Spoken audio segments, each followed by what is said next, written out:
Hola, soy Claudia López, soy académica de la Universidad Técnica Federico Santa María en el Departamento de Informática y estoy aquí haciendo un video para el colectivo de investigación Bucles que me invitó a este taller extendido de estudios medievales de la Universidad Alberto Hurtado y me pidieron hablar de estas tres cosas están aquí en mi título: computación, desigualdad y mujeres.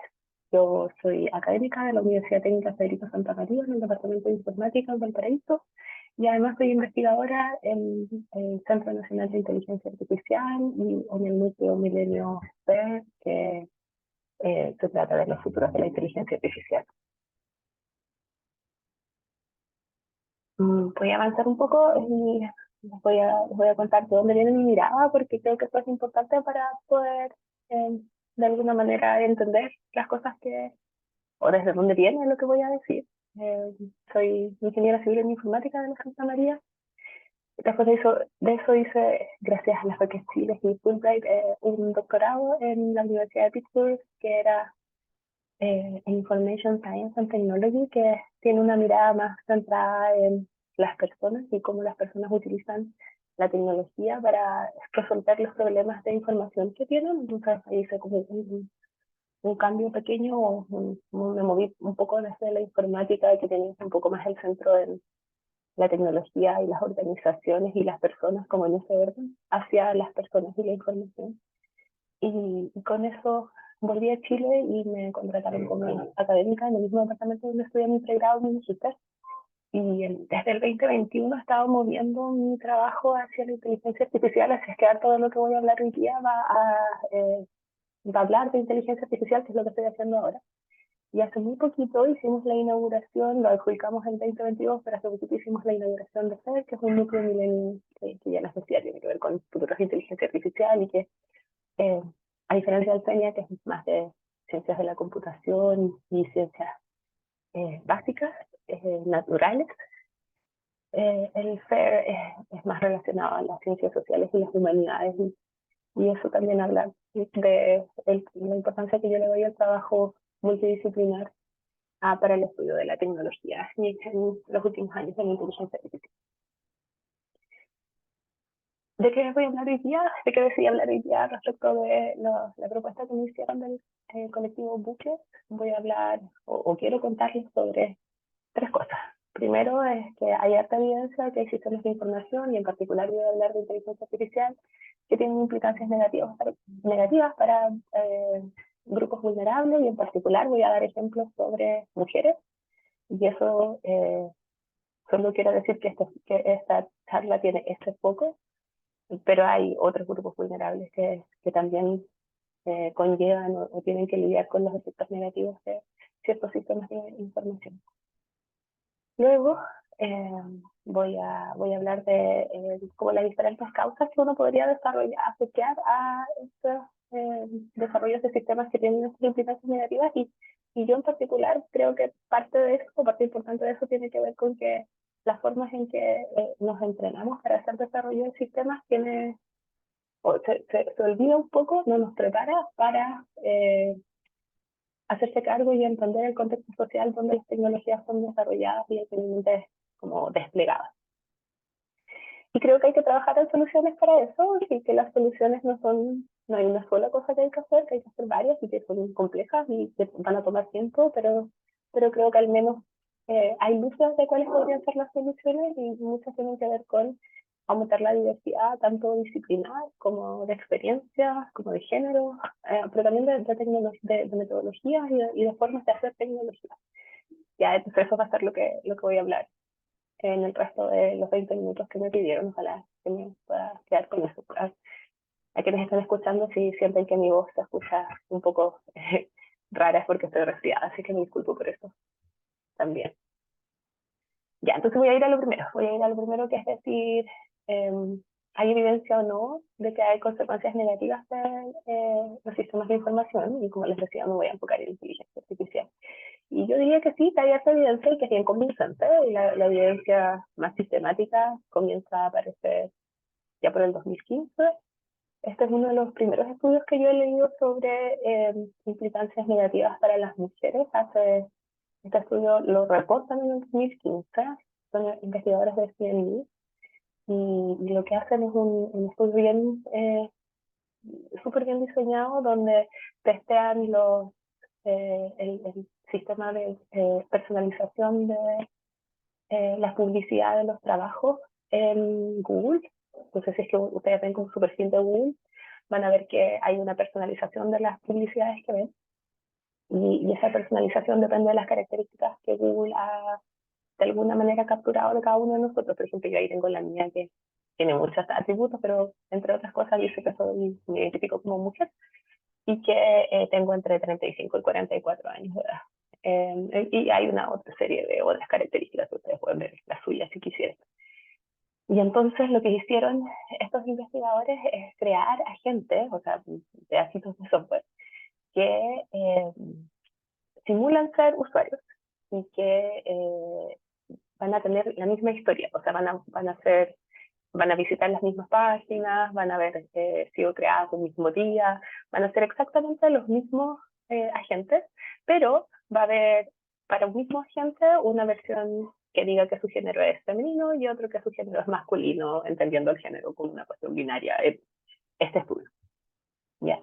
Y entonces lo que hacen es crear muchos agentes que son iguales, pero que se diferencian en género.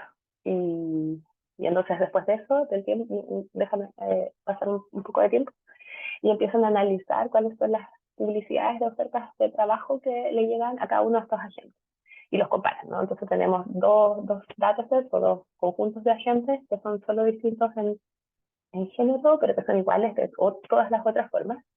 Y lo que se ve es que hay una tendencia que los mejores trabajos, las ofertas de mejores trabajos, de los trabajos mejor pagados, son mostradas más a los agentes que los habían identificado con género masculino versus los agentes que eran mujeres. Entonces uno puede de esto como concluir que efectivamente el algoritmo de personalización asocia los trabajos mejor pagados a los hombres y se los muestra a los hombres versus a las mujeres, y uno puede desde ya imaginar por qué eso pasa. Existe la feminización de la pobreza, existe la brecha de género salarial, y por lo tanto lo que está de alguna manera capturando el algoritmo tiene que ver con esa desigualdad y la vuelve a replicar. Y esta historia de la replicación de desigualdades históricas es lo que justifica o es la razón de muchas de las consecuencias negativas de la inteligencia artificial para grupos vulnerables, aunque no es la única, pero sí es muy importante. Después de eso, en el 2018, surge un paper que es súper influyente, donde dos investigadoras que son muy famosas a estas alturas, genética e inteligencia artificial, que no me sé pronunciar sus apellidos, ya no lo voy a decir, pero ellas son muy famosas y muy influyentes. Hacen este estudio donde testean los reconocedores automáticos faciales, que en ese tiempo lo que testean es si es que identifican caras de mujeres y caras de hombres. Y en ese tiempo habían tres sistemas que eran muy ampliamente usados comercialmente. El de IBM, uno se llama Face, y el de Microsoft. Y entonces lo que hacen es testear estos tres sistemas y ver cuán bien reconocen las caras de mujeres y hombres, pero toman una mirada interseccional para hacer eso. Y entonces de nuevo lo que hacen es armar un súper buen dataset para poder testear estos sistemas de información. Y lo que tratan de hacer es tener un dataset que tiene caras de hombres y mujeres y de distintos tonos de piel, desde los más blancos hasta los más oscuros, o de los más claros a los más oscuros. Y entonces analizan cuál es la performance, el desempeño de estas herramientas en función de si es que reconocen bien qué tipo de caras. ¿Ya? Y aquí están los resultados que son como súper escandalosos. Para caras de hombres blancos funcionaba excelente casi para todos o sea, para los tres sistemas, 100% en uno, 99 y 99,2, 99,7 en los otros, pero funcionaba terriblemente mal para otras caras. Funcionaba peor para las caras de hombres de piel oscura, y funcionaba mucho peor para las mujeres. Y mucho peor para las mujeres de piel oscura.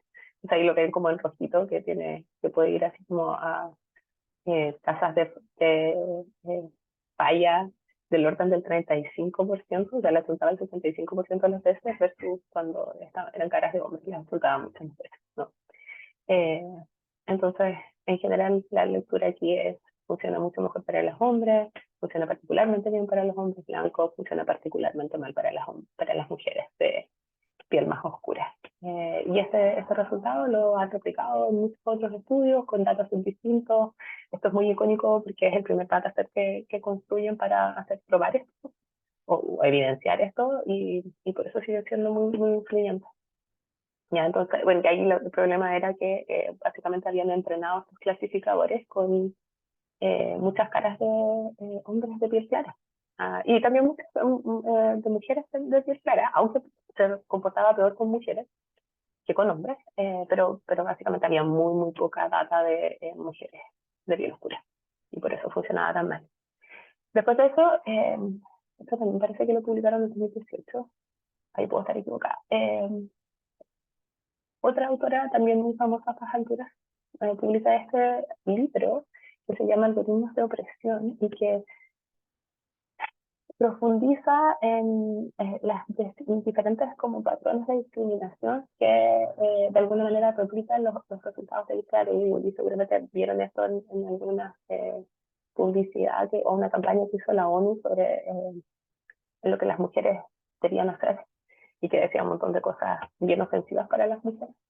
Eh, pero ella lo ve desde el punto de vista de la raza, y ahí ven en el título las cosas que dice sobre por qué las mujeres afrodescendientes son, y una serie de características bastante negativas que son como patrones y estereotipos que hay sobre las mujeres afrodescendientes en Norteamérica.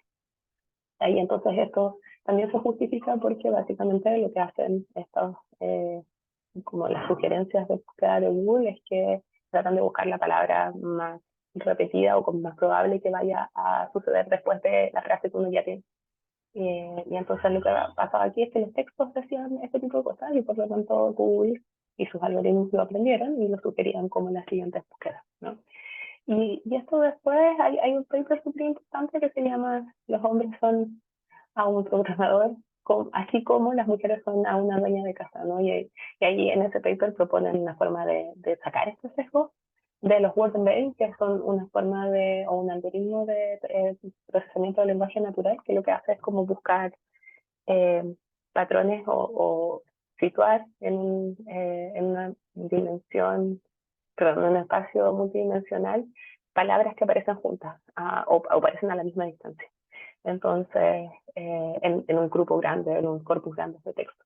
Y entonces lo que revela un poco esto es que cuando se hace eso, eh, lo que uno está viendo es mucha concurrencia de términos, y, y los word days lo que hacen es, a través de la distancia, tratar de, o reflejar cuán comúnmente estas palabras aparecen como en los mismos corpus. Ocupando como en las mismas frases. Y entonces lo que ahí se evidenciaba es que los jueces finalmente de alguna manera operacionalizan o capturan sesgos de género donde las mujeres tendemos a cumplir ciertos roles en la sociedad versus los que cumplen los hombres. Y el Wolfenstein lo va a capturar, y ahí en este paper, que es un súper influyente paper también, proponen formas de tratar de hacer ese divide, tratando de evitar este tipo de relaciones que hay como codificadas en el Wolfenstein.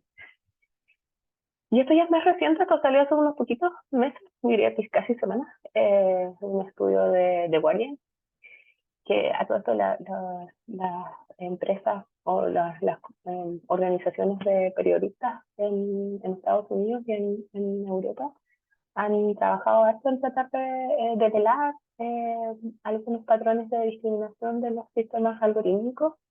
Hay un caso muy famoso de ProPublica que estudió Compass, que es un sistema que ayuda a los jueces en Estados Unidos a decidir si es que alguien tiene derecho a fianza o no. Pero en este caso lo que hacían, y también me parece muy revelador, es que evalúan cuán como bañadas son las fotografías en redes sociales. Trabajan con varias redes sociales, por ejemplo, hasta de LinkedIn.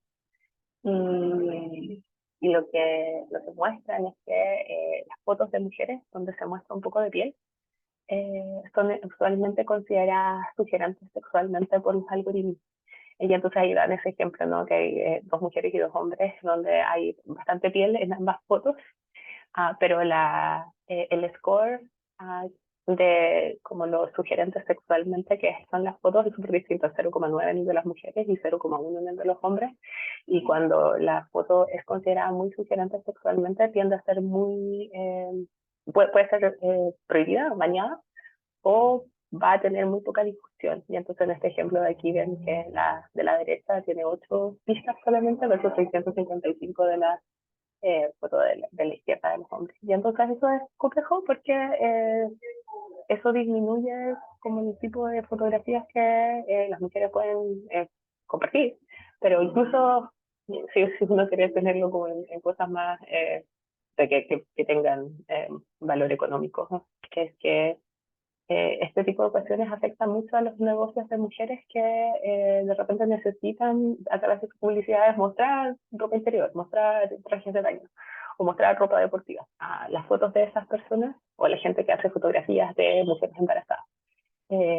Mostrar ese tipo de trabajo en redes sociales es complejo porque es muy probable que las vayan a bañar, sino que no vayan a tener la discusión que tienen otros tipos de negocios. ¿Ya? Ya, y estos son como los ejemplos que pensé que podía dar hoy día sobre género en particular, pero en realidad esto es un trabajo que han hecho muchas investigadoras que han hecho libros sobre esto, algunos sobre mujeres o quizás de género, pero hay otras que tienen como poco otros grupos vulnerables a la sociedad. El libro de inicio clásico es el de Cathy O'Neill, que tiene distintos tipos de ejemplos. Ya les mencioné algoritmos de opresión, que es sobre particularmente raza y género, pero bastante de raza. Eh, automatic, Automating Inequality es sobre clase social y Race After Technology es sobre race. Pues, cualquiera de esos 4 libros son súper recomendables. Entonces, ¿cómo vamos a salir de aquí? Yo creo que salir de aquí implica darse cuenta de cuáles son como los problemas que hay y parte de los problemas, parte importante de los problemas es que los datos codifican sesgos. Y ahí pongo de género en esa cosita que significa como opcional, pero uno podría poner de otras cosas, ¿no? De raza, de clase social, um, incluso otros tipos de género que no son en el código binario en el que estamos usualmente haciendo referencia en esta charla. Ya, entonces el problema es si es que los datos codifican sesgos que son históricos y que han sucedido durante los tiempos en que hemos estado automatizando cuestiones.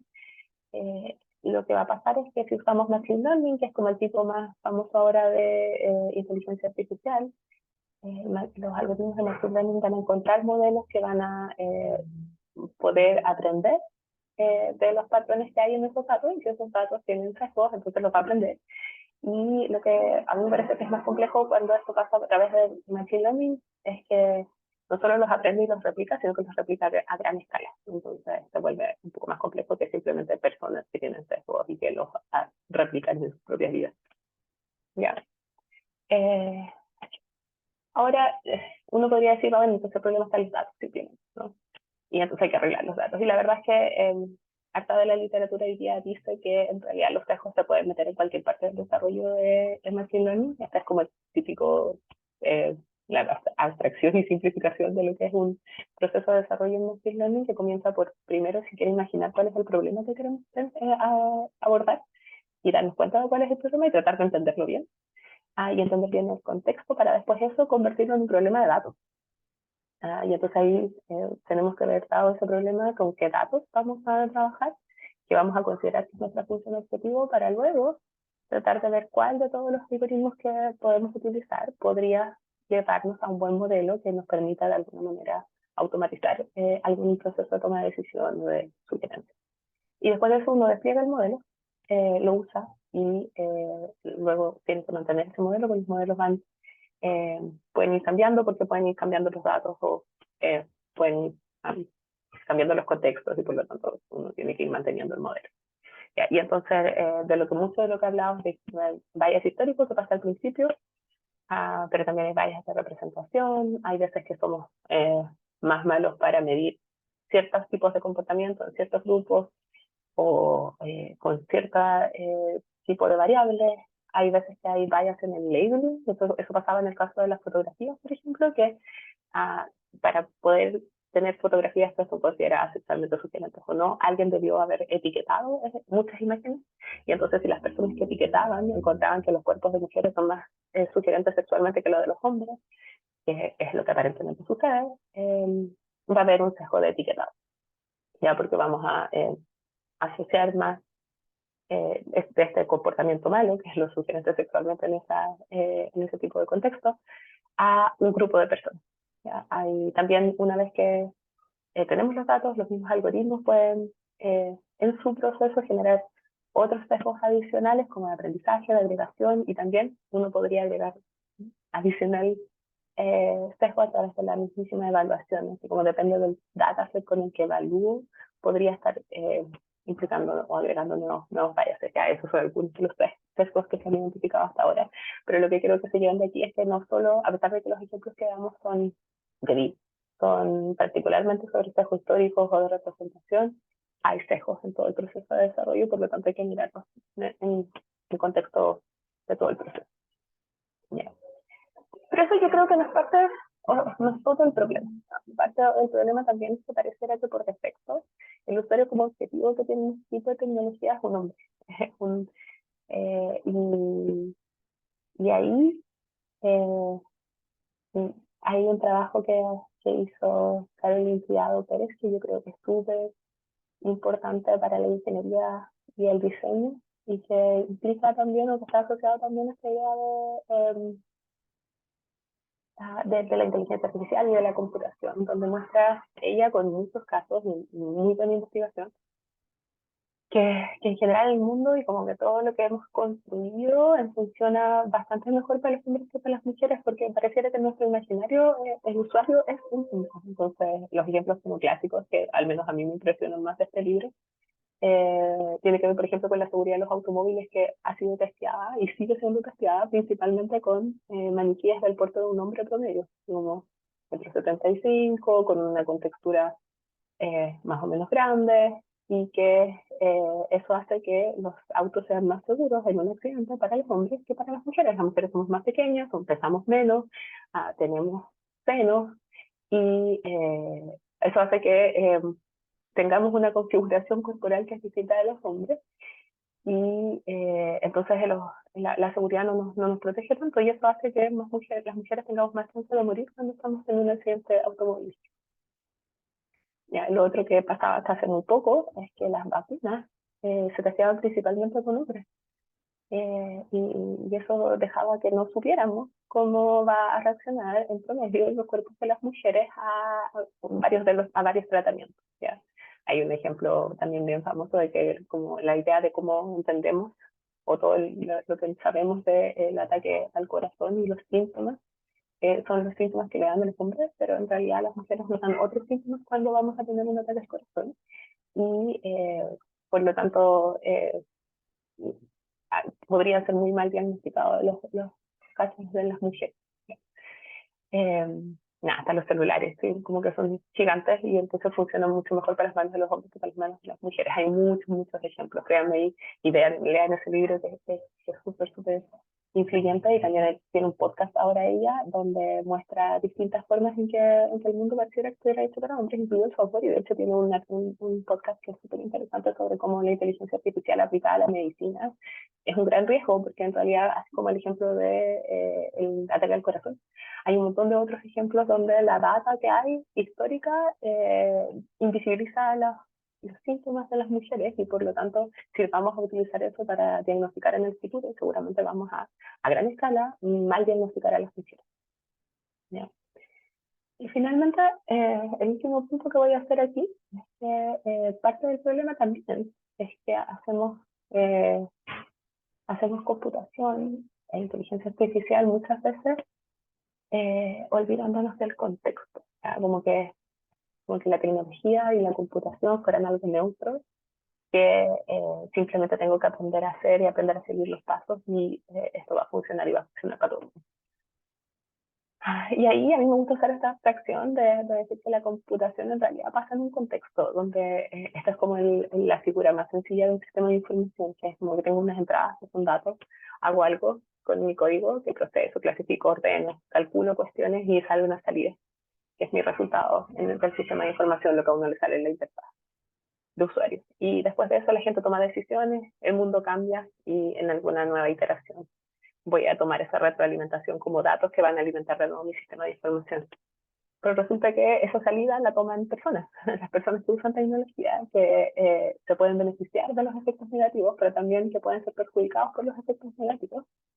Que ese proceso de elegir cuáles son los datos que se capturan y cómo es la forma de procesar, clasificar, etcétera, etcétera, las personas también, las decisiones las tomamos personas que hacemos tecnología, que construimos tecnología, y nosotros también tenemos muchos sesgos que pueden estarse metiendo en el proceso de desarrollo. Y hay otras personas que todavía son más influyentes que los desarrolladores, que son quienes deciden qué tipo de tecnología se financia o no se financia y con qué objetivos. Y ahí mucha de la lectura que se hace hoy día sobre lectura crítica que se hace hoy día de la computación dice que un montón de veces los sistemas de información se están construyendo para el lucro, para la eficiencia o para la vigilancia. Y entonces es ahí donde no, para esos fines se está haciendo tecnología y no para otros. ¿Ya? Y uno puede imaginarse otros también, como la justicia social, como el cuidado del medio ambiente, como um, el, la calidad de vida de las personas.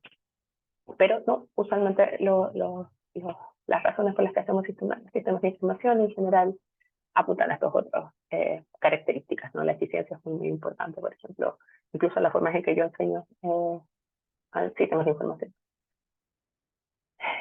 Y entonces, dado que ese contexto existe y que estas personas que están en este proceso de desarrollo como que habitan esos contextos, lo más probable que pase es que los imaginarios de cómo vamos a usar la tecnología, de cómo vamos a construir tecnología, de qué tecnología vamos a utilizar, va a estar muy, muy influenciada por las formas en que hacemos nuestra sociedad o que vivimos nuestra sociedad. Y entonces las ideas del capitalismo, del patriarcado, la existencia del racismo, del clasismo, del colonialismo van a de alguna manera meterse en estos procesos de desarrollo de tecnología o uso de tecnología. Y entonces hay que como hacerse cargo o darse cuenta de que eso, aunque está como fuera del desarrollo tecnológico, de las decisiones tecnológicas que a uno le enseñan, seguramente el background de uno va a hacer que todas estas ideas se transformen o se traspasen hacia la tecnología. Y hay un artículo súper interesante que habla de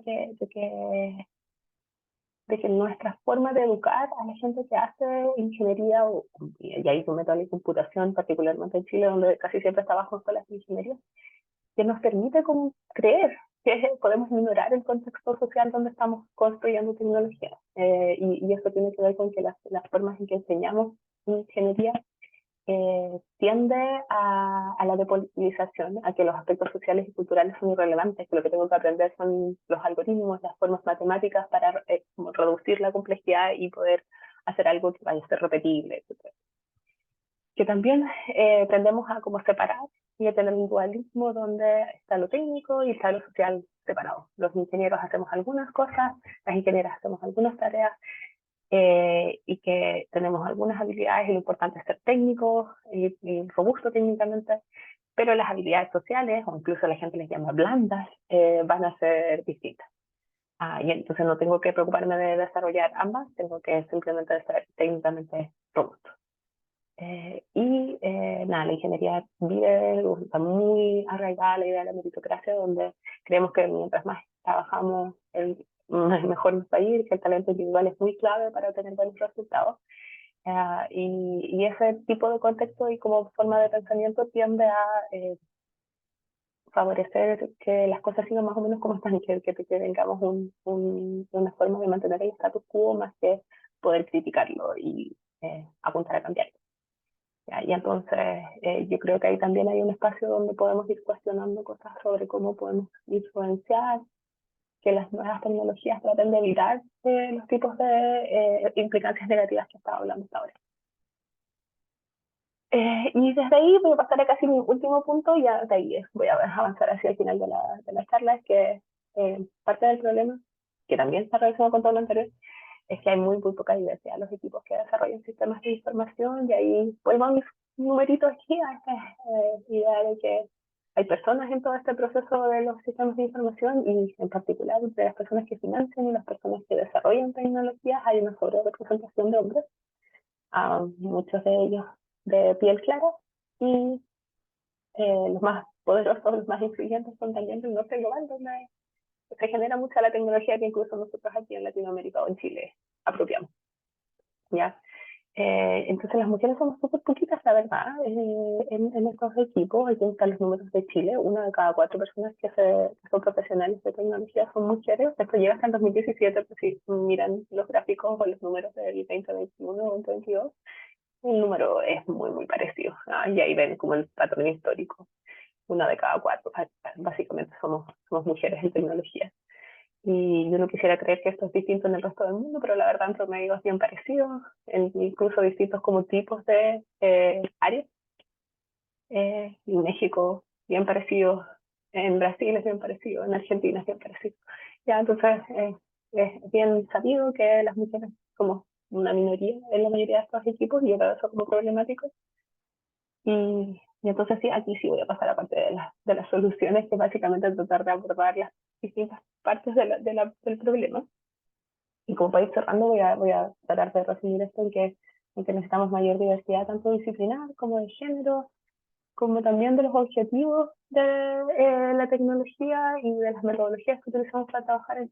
Antes que podríamos hacer, diversificar las fuerzas de trabajo involucradas en la computación, por supuesto apuntando a diversidad de género, pero también de clases sociales, ¿no? Si es que toda la gente viene de, no sé, clases altas o medias, es difícil que nos imaginemos de que tengamos buenos entendimientos de los problemas de clases sociales más bajas, no, latitudes. Definitivamente yo creo que hay que hacer tecnología desde el sur global, distintas etnias, en fin. Es importante tener distintos tipos de realidades que nos hagan evidenciar y ver los problemas que podrían causarse a través de nuestras tecnologías, porque la gente con distintas experiencias va a poder aportar a la identificación de riesgos y a imaginar distintos objetivos para la tecnología.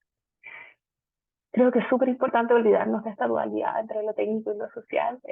La inteligencia artificial y los sistemas de información, en realidad yo lo comulgo mucho con la mirada sociotécnica de la tecnología. Y creo que ahí, en vez de que todas las personas seamos multidisciplinarias en nosotras mismas, creo que lo importante es saber trabajar en proyectos multidisciplinarios, en respetar el trabajo de personas que tienen otros saberes, y poder construir en conjunto mejores entendimientos de las problemáticas y de las implicancias de la tecnología. Y ahí por eso yo soy bien fiel creyente de la ética de la inteligencia artificial, y para eso trabajo harto en estos dos núcleos y centros de investigación de inteligencia artificial. Y al final yo también creo que hay que trabajar para pedirnos más responsabilidad, pedirnos y pedir más responsabilidad sobre las implicancias de lo que construimos, que la tecnología no puede simplemente desplegarse y tirarse al mundo y ver cómo nos va. Creo que hay que avanzar en accountability y ojalá incluso en regulaciones en las formas en que se va a desplegar la tecnología. Creo que es clave involucrar a las usuarias y usuarios y a la gente que es afectada por la tecnología al final del día. Ya, pero no quiero terminar con una nota terrible y triste, sino que quiero terminar en que hay esperanza. Yo creo que sí, que hay iniciativas de feminismo en Internet, en ciencia de datos, en inteligencia artificial. Ahí hay un ejemplo de María Salguero, que hace un tiempo atrás se dio cuenta de que no estábamos contando bien en México, pero también en otros países, los feminicidios, y los empezó a contar ella. Hoy día existe una iniciativa que es Data Género aquí en Latinoamérica, y hay todo un movimiento de inteligencia artificial feminista para poder abordar y cuestionar lo que está pasando con la inteligencia artificial en términos de inequidad de género y ofrecer alternativas.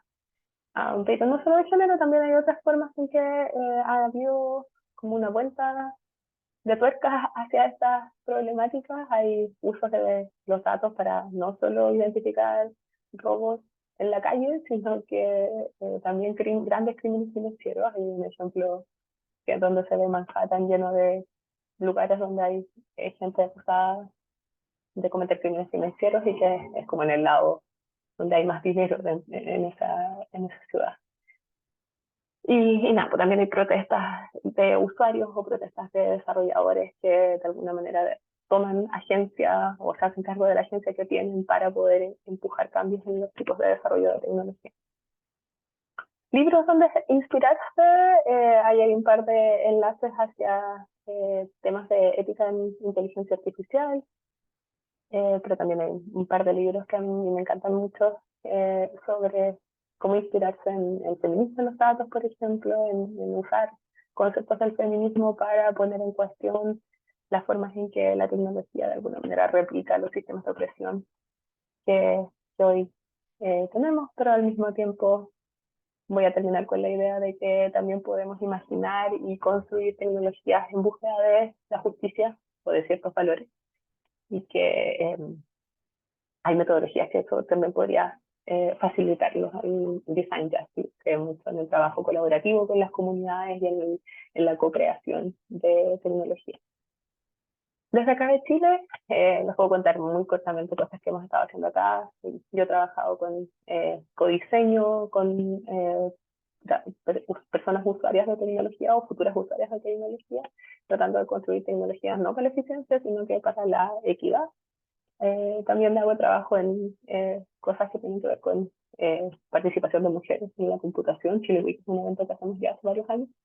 En el CENIA estamos trabajando y diseñando un análisis ético-social para los proyectos de investigación de inteligencia artificial para hacernos cargo de la preocupación sobre qué pasa con las implicancias de la inteligencia artificial, especialmente una vez que los proyectos de investigación están terminados y cuando ya puede como estar operacionalizándose en un despliegue operacional la tecnología. Y en el SER yo creo que ahí nos estamos tomando súper en serio lo de los feminismos para investigar casos de estudios y enfocarnos más en generar, en entender la perspectiva de las personas, de usuarios y afectados de la inteligencia artificial, pero además crear herramientas para, de alguna manera, recuperar agencia y poder hacer algo para alegar, para darse cuenta de lo que está pasando con la inteligencia artificial, para poder, como de alguna manera, eh, tener mejor información para actuar sobre los algoritmos de inteligencia artificial y sobre todo reimaginar y prototipar nuevos futuros de la inteligencia artificial. Es un poco con lo que les venía contando o les contaba al principio del slide de imaginarse tecnologías con estos objetivos. Ya, eso, y creo que me pasé de los 20 minutos, pero si es que eh, está bien y les interesa seguir hablando de esto, ahí está en mi correo electrónico y nada, muchas gracias por la invitación al colectivo Buque. Quedo muy atenta para participar en un conversatorio que vamos a tener en el momento de abril. Que esté muy bien, gracias.